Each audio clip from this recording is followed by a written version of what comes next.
Tariff लगाने जा रहे हैं। उसका सरल मैं ट्रंप के प्रपोज्ड टैरिफ्स, ये टैरिफ्स क्या है सर जिसकी इतनी चर्चा होती है कि ट्रंप एडमिनिस्ट्रेशन टैरिफ लगाने जा रहा है, प्रपोज टैरिफ लगाने जा रहा है। उसका सरल मैं एक उदाहरण के माध्यम से आपको समझाना चाहूंगा।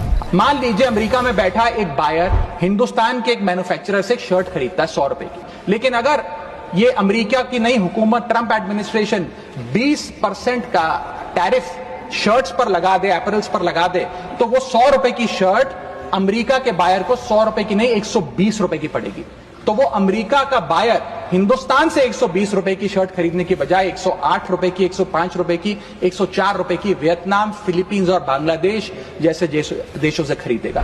यह है टैरिफ का खेल जिसके चलते एक्सपोर्ट्स घटेंगे, मांग घटेगी, कारखाने बंद होंगे, रोजगार जाएगा।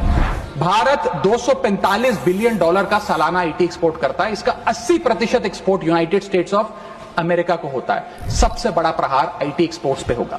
दूसरा, 15 से 25% यूएस टैरिफ्स टेक्सटाइल्स पर लगने जा रहे हैं, जिसका मैंने उदाहरण अभी आपको दिया।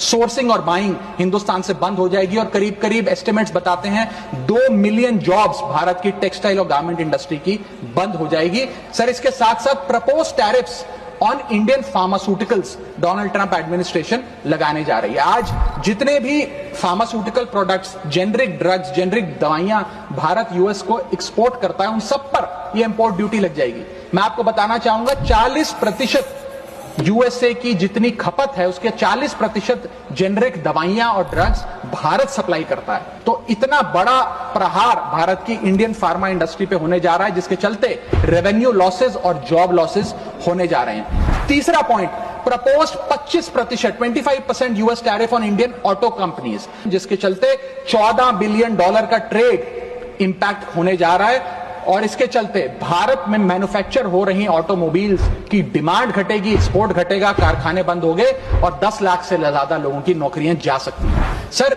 चौथा और महत्वपूर्ण पॉइंट, एक बहुत बड़ी बेरोजगारों की फौज भारत की ऑलरेडी बेरोजगार फौज में जुड़ जाएगी। पूछिए कैसे सर? सर, 7,25,000 वो लोग जो बिना दस्तावेज के रह रहे हैं, जिन्हें अमेरिका कह रहा है हम भारत भेज देंगे। 1 मिलियन वो लोग जिनका ग्रीन कार्ड अभी पेंडिंग है, उनका ग्रीन कार्ड कैंसिल हो जाएगा। लाखों H1B वीजा एप्लीकेंट जिनका H1B वीजा मिलना अब नामुमकिन सा हो गया है। और उसके अतिरिक्त भारत में जो टेक्सटाइल्स, फार्मा, आईटी और ऑटोमोबाइल इंडस्ट्री है, उसमें जॉब ले ऑफ्स होंगे। यानी कि इन लाखों लोगों की एक जो अनएम्प्लॉयड लोगों की फौज भारत आकर भारत की ऑलरेडी अनएम्प्लॉयड लोगों की फौज में जुड़ जाएगी। कैसे इस अनएम्प्लॉयमेंट और अंडर एम्प्लॉयमेंट का सामना करेंगे? सर, मेरा आखिरी पॉइंट वो ये है सर कि भारत की